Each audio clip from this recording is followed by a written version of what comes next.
Welcome to my channel debut industry. আর আমি রয়েছি সুব্রত, আপনাদের সাথে আজকে আলোচনা করতে চলেছি মহানায়ক উত্তম কুমার স্যারের যেই 32 বছর সিনেমা জগতে যেই সম্মান বা অ্যাওয়ার্ডগুলি পেয়েছে সেই অ্যাওয়ার্ডগুলি নিয়ে আলোচনা করতে চলেছি।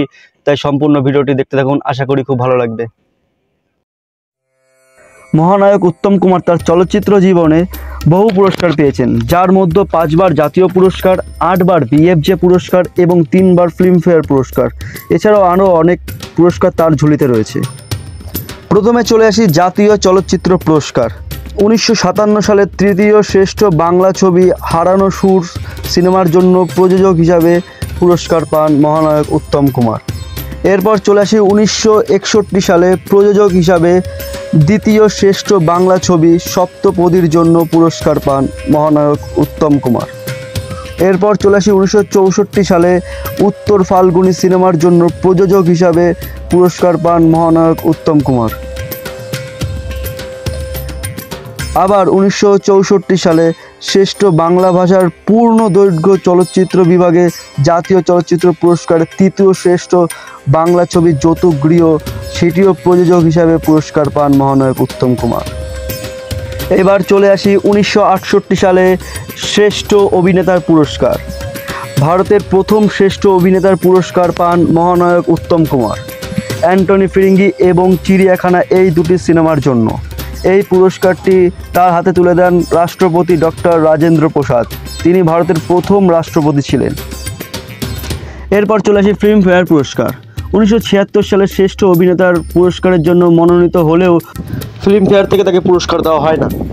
কিন্তু উত্তম কুমারের এত ভার্সেটাইল অ্যাক্টিং এই সিনেমাতে দেখা যায়, যার কারণে ফিল্মফেয়ার থেকে তাকে বিশেষ পুরস্কার দেওয়া হয় অমানুষ সিনেমার জন্য। এরপর চলে আসি বাংলা ফিল্মফেয়ার পুরস্কার বা পূর্ব ফিল্মফেয়ার পুরস্কার। 1976 সালে শ্রেষ্ঠ অভিনেতা পুরস্কার পান অমানুষ সিনেমার জন্য। এই পুরস্কারটি তুলে দেন তখনকার মুখ্যমন্ত্রী সিদ্ধার্থ শঙ্কর রায়। 1979 সালে শ্রেষ্ঠ অভিনেতার পুরস্কার পান ধনরাজ তামাং সিনেমার জন্য। এরপর চলে আসি Bengal film journalist association award বা BFJA পুরস্কার। 1955 সালে BFJA পুরস্কার পান সর্বশ্রেষ্ঠ অভিনেতা হিসাবে রথ সিনেমার জন্য। এই পুরস্কারটি তার হাতে তুলে দেন নির্মল কুমার এবং হরেন্দ্রনাথ মুখার্জি। 1962 সালে BFJA অ্যাওয়ার্ড পান সর্বশ্রেষ্ঠ অভিনেতা হিসাবে সপ্তপদী সিনেমার জন্য। এই পুরস্কারটি তার হাতে তুলে দেন নিউ থিয়েটার্সের কর্ণধার BN সরকার। 1967 সালে BFJA শ্রেষ্ঠ অভিনেতার পুরস্কার পান নায়ক সিনেমার জন্য। পুরস্কারটি তুলে দেন কিংবদন্তি দেবকী বসু। 1968 সালে BFJA শ্রেষ্ঠ অভিনেতার পুরস্কার পান গৃহদাহ সিনেমার জন্য। পুরস্কার তুলে দেন KK শো। 1971 সালে BFJA শ্রেষ্ঠ অভিনেতার পুরস্কার পান এখানে পিঞ্জর সিনেমাটির জন্য। পুরস্কারটি তুলে দেন শ্রীমতী নন্দিনী শতপথী। 1973 সালে BFJA শ্রেষ্ঠ অভিনেতার পুরস্কার পান স্ত্রী সিনেমাটির জন্য। পুরস্কারটি তুলে দেন কিংবদন্তি কানন দেবী। এবং 1975 সালে BFJA শ্রেষ্ঠ অভিনেতার পুরস্কার পান সেই অমানুষ সিনেমার জন্য।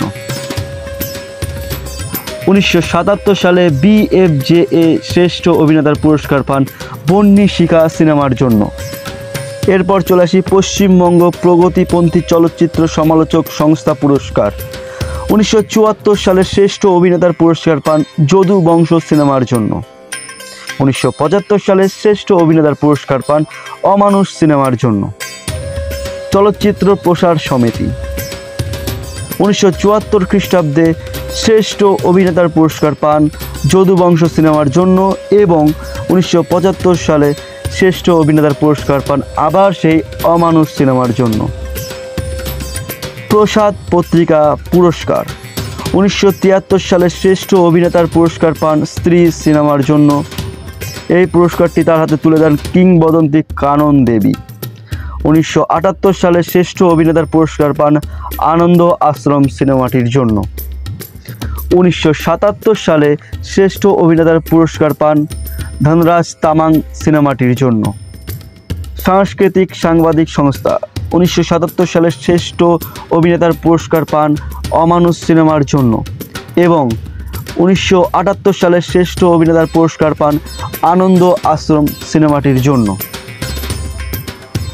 পশ্চিমবঙ্গ রাজ্য সরকার 1975 সালে প্রজাতন্ত্র দিবসের দিন শ্রেষ্ঠ অভিনেতার সম্মান হিসাবে অমানুষ সিনেমার জন্য মহানায়ক উত্তম কুমারের হাতে মূল্যস্বরূপ 5,000 টাকা পুরস্কার হিসাবে দেওয়া হয়, কিন্তু তিনি সেই টাকাটি গ্রহণ না করে দুস্থ কলা কুশলীদের জন্য সেই টাকা দান করে দেন।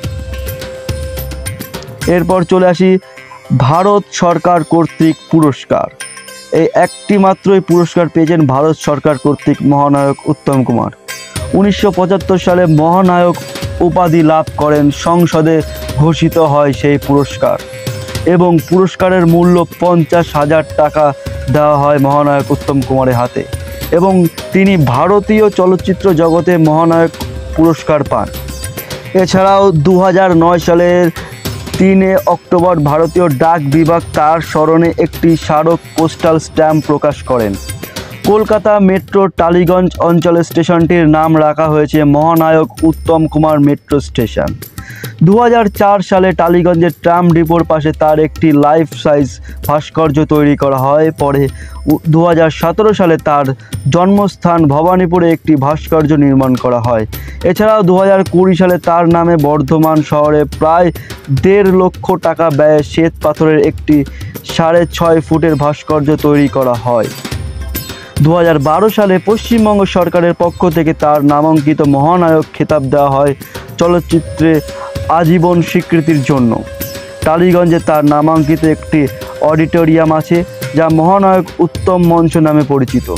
এটি বিভিন্ন সাংস্কৃতিক অনুষ্ঠানে ব্যবহার করা হয়। বর্তমানে এটি কলকাতা মিউনিসিপ্যাল কর্পোরেশনের অন্তর্গত।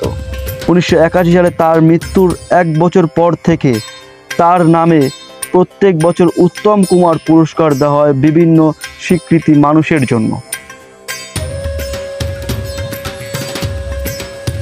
মহানায়ক উত্তম কুমারের যেই সিনেমাগুলো আপনাদের খুব ভালো লাগে সেইগুলো কমেন্টে এসে জানাতে পারেন এবং এই রকম ভিডিও দেখার জন্য চ্যানেলটিকে সাবস্ক্রাইব করে রাখবেন। ভিডিওটি যদি ভালো লেগে থাকে তাহলে একটি লাইক করে দেবেন।